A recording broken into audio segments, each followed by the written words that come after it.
أما بعد فأعوذ بالله من الشيطان الرجيم بسم الله الرحمن الرحيم سبحان اللہ. قال الله تبارك وتعالى في كلامه المجيد والفرقان الحميد إنه من سليمان وإنه بسم الله الرحمن الرحيم صدق الله مولانا العظيم وبلغنا رسوله النبي الكريم الأمين الرؤوف الرحيم إن الله وملائكته يصلون على النبي يا أيها الذين آمنوا صلوا عليه وسلموا تسليما اللهم صل على محمد وعلى آل محمد كما صليت على إبراهيم وعلى آل إبراهيم إنك حميد مجيد اللهم بارك على محمد وعلى آل محمد كما باركت على إبراهيم وعلى آل إبراهيم إنك حميد مجيد الصلاة والسلام عليك يا سيدي يا رسول الله وعلى آلك وأصحابك يا سيدي يا حبيب الله الصلاة والسلام عليك يا سيدي يا رحمة للعالمين وعلى آلك وأصحابك يا سيدي يا شفيع المسلمين. میری انتہائی گزارش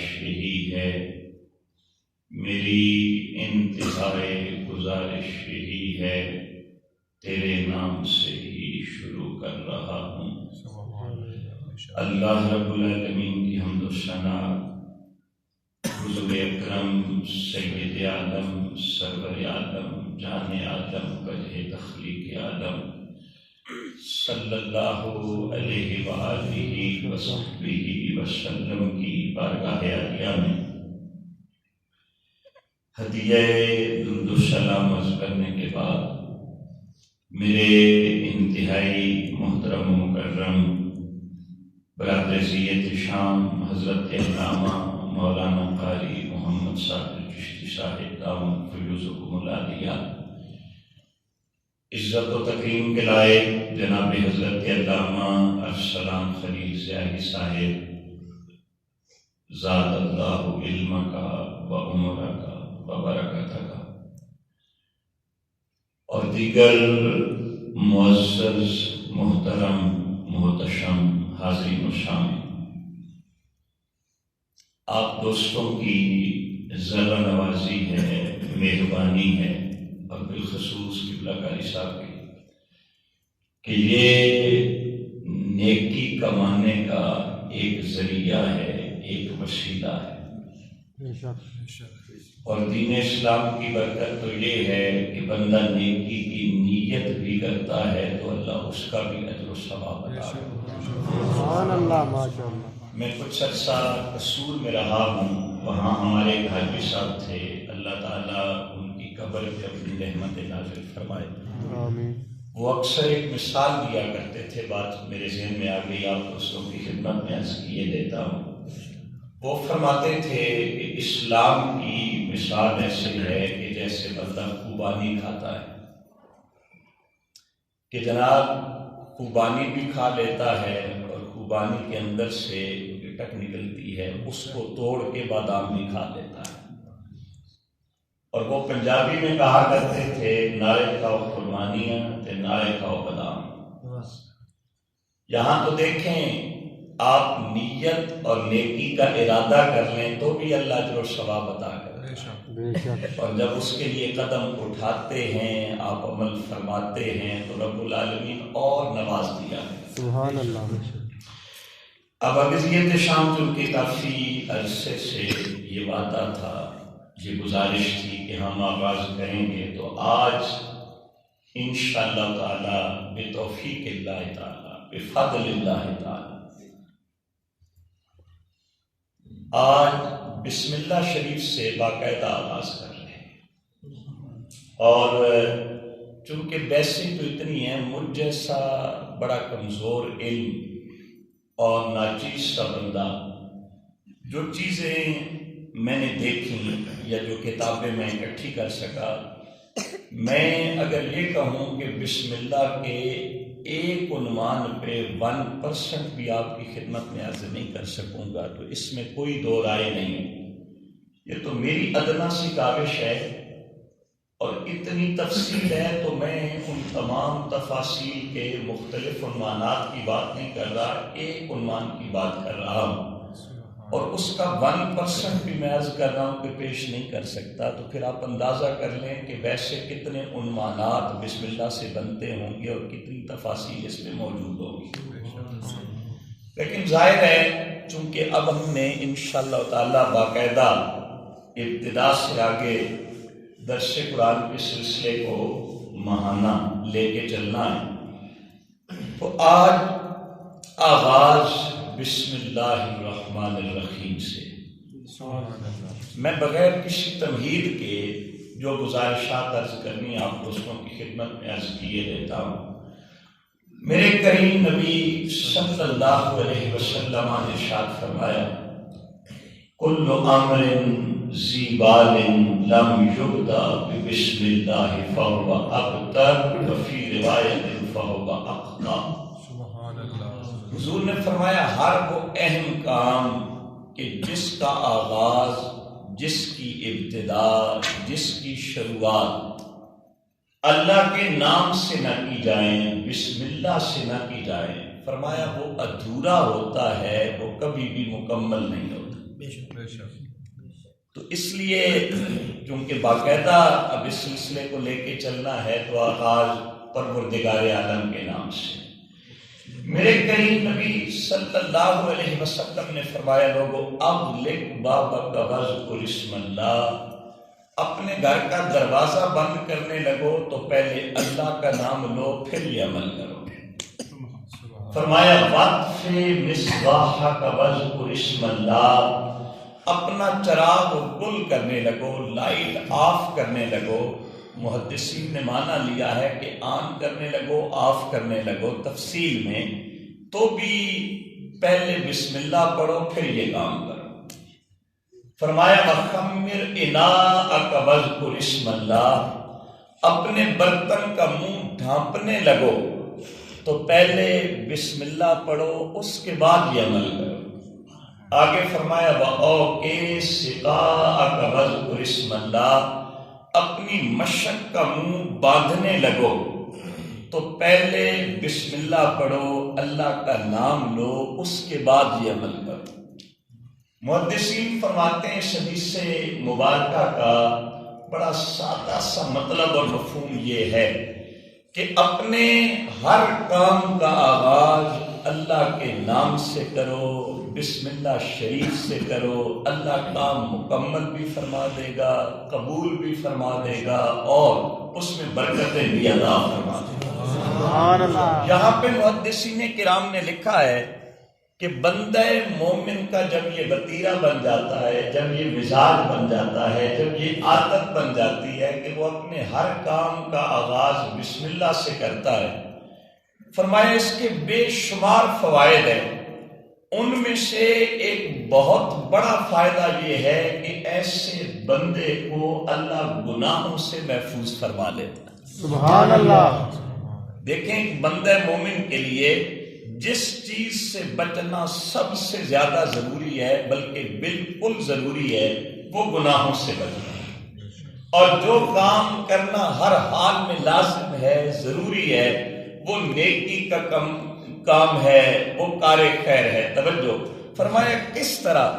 کہا کہ جب بندہ مومن کی عادت بن جائے گی کہ اپنے ہر کام کا آغاز وہ اللہ کے نام سے کرے گا، اللہ نہ کرے، اللہ نہ کرے، اللہ نہ کرے، اگر کبھی گناہ کا کام کرنے لگے گا، غلط کام کرنے لگے گا، اللہ اور اس کے رسول کی نافرمانی کا کوئی کام کرنے لگے گا، حسب عادت بسم اللہ اس کی زبان پہ آ جائے گی تو اسے سوچ تو آئے گی ایک طرف اللہ کا نام لے رہا ہوں، دوسری طرف اس کی نافرمانی کر رہا ہوں، فرمایا بسم اللہ کی برکت ہوگی، وہ نافرمانی کے کام کو چھوڑ دے گا، سبحان اللہ، وہ نافرمانی کے کام کو چھوڑ دے گا۔ تو پتہ چلا کہ بسم اللہ شریف جہاں دیگر فضائل ہیں، جہاں دیگر برکتیں ہیں، جہاں دیگر اس کے فوائد ہیں، وہاں بہت بڑا فائدہ یہ ہے کہ یہ انسان کو گناہ کے کاموں سے محفوظ کر لیتی ہے۔ تو آج چونکہ درس کا مطلب یہ ہے کہ درس عملی طور پہ میں اور آپ لے کے جائیں، تو آج میں اور آپ یہ پیغام لے کے جائیں کہ انشاءاللہ تعالی اپنے ہر کام کا آغاز اللہ کے پاک نام سے کریں گے اور کبھی بھی گناہ کے کام کے قریب نہیں جائیں گے۔ پھر دیکھیے گا رب العالمین زندگی کا لطف کتنا عطا کرتا ہے، زندگی میں روحانیت کتنی عطا فرماتا ہے، زندگی میں لذت کتنی عطا فرماتا ہے۔ میرے کریم نبی صلی اللہ علیہ وسلم کے صحابی ہیں، نام ہے حضرت عثمان بن ابی العاص رضی اللہ تعالیٰ عنہ، حضور کی بارگاہ میں حاضر ہوتے ہیں، حاضر ہونے کے بعد عرض کرتے ہیں یا رسول اللہ صلی اللہ علیہ وسلم، جب سے مسلمان ہوا ہوں میرے جسم میں درد رہتا ہے، میرے کریم نبی صلی اللہ علیہ وسلم کوئی مہربانی فرمائیں۔ تو پتہ یہ چلا صحابہ سے زیادہ تگڑا ایمان بھلا کس کا ہو سکتا ہے؟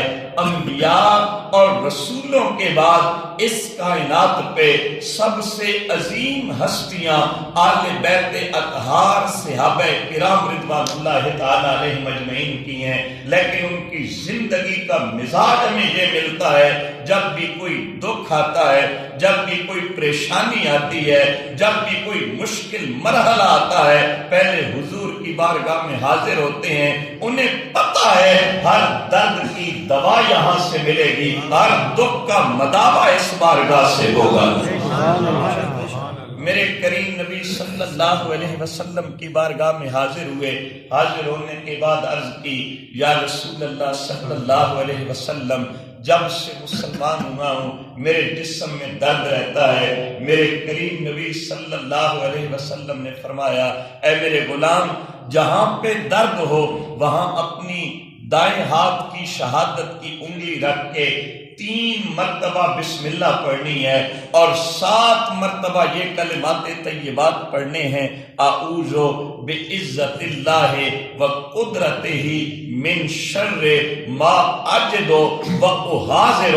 تم 3 بار بسم اللہ پڑھو گے، 7 بار یہ کلمات طیبات پڑھو گے، پھر دیکھنا اللہ کے نام کے اندر کمال کتنا ہے، اللہ کے نام کے اندر شفا کتنی ہے، اللہ کے نام کے اندر برکت کتنی ہے۔ حضرت عثمان فرماتے ہیں میں نے جو ہی حضور کے نسخے پہ عمل کیا، حضور کے وظیفے پہ عمل کیا، اپنے جسم کے ان حصوں پہ ہاتھ رکھ کے شہادت کی انگلی رکھ کے ادھر اللہ کا نام لیا، ادھر اللہ نے میرے درد کو کافور فرما دیا۔ سبحان اللہ۔ اس لیے آؤ دوستو، میں مڑ مڑ کے ایک ہی پیغام عرض کر رہا ہوں، ہم اس کو اپنا وظیفہ بنا لینا، ہم اس کو اپنا وتیرہ بنا لیں، ہم کوئی بھی کام کرنے لگیں اللہ کا نام لے کے وہ کام کریں۔ ہمیں ایک تو یہ احساس رہے گا کہ ہم پروردگار عالم کے بندے ہیں، ہم اللہ رب العالمین کے سامنے اپنے ہر عمل کو پیش کر رہے ہیں، تو آٹومیٹیکلی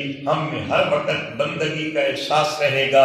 اس کا پتہ ہے مثبت پہلو کیا ہے کہ بندہ غرور سے بچ جاتا ہے، بندہ جو ہے وہ تکبر سے بچ جاتا ہے، بندہ بڑائی سے بچ جاتا ہے۔ جب ہر وقت اس کے مزاج میں بندگی کا احساس رہے، وہ اس میں تکبر کو نہیں آنے دیتا، وہ عاجزی کا پیکر بنتا ہے، وہ جھکاؤ کا مجسمہ بنتا ہے، اور بندہ جتنا جھکتا چلا جاتا ہے، عاجزی اختیار کرتا ہے، انکساری اختیار کرتا ہے، رب العالمین اتنا اس کی زندگی کو اپنی بارگاہ میں قبول فرما لیتا ہے۔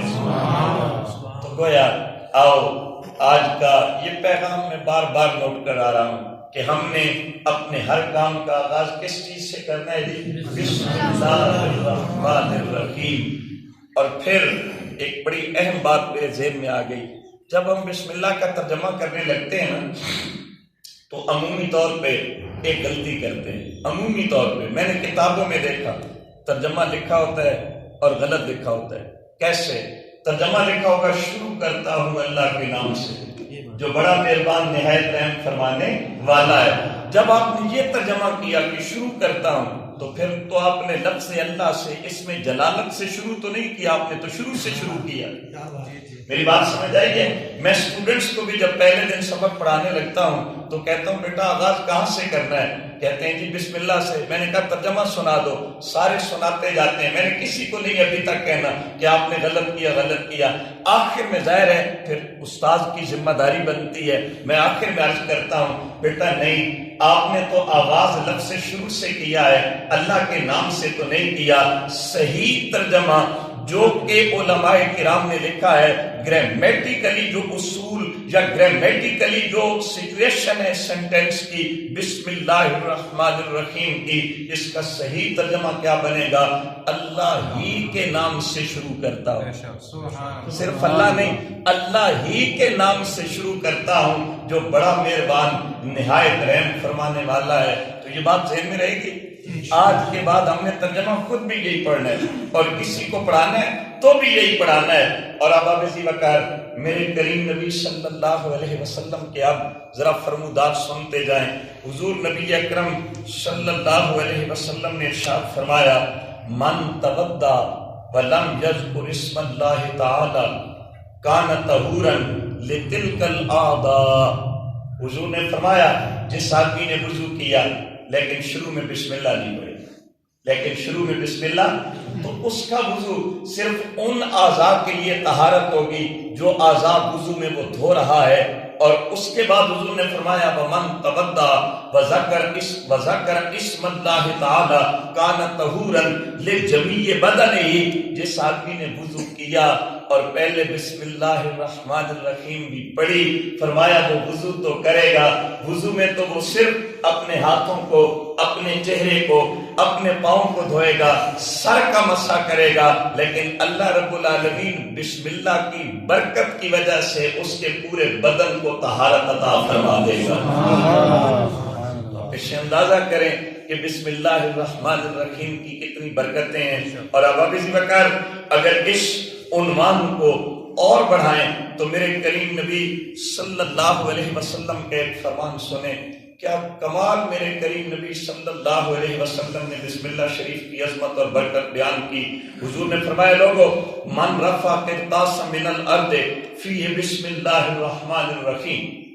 عمومی طور پہ ہم چل رہے ہوتے ہیں گھروں میں, کئی پیج نیچے گرے ہوئے ہیں, ہم نے کوئی پرواہ نہیں کرنی.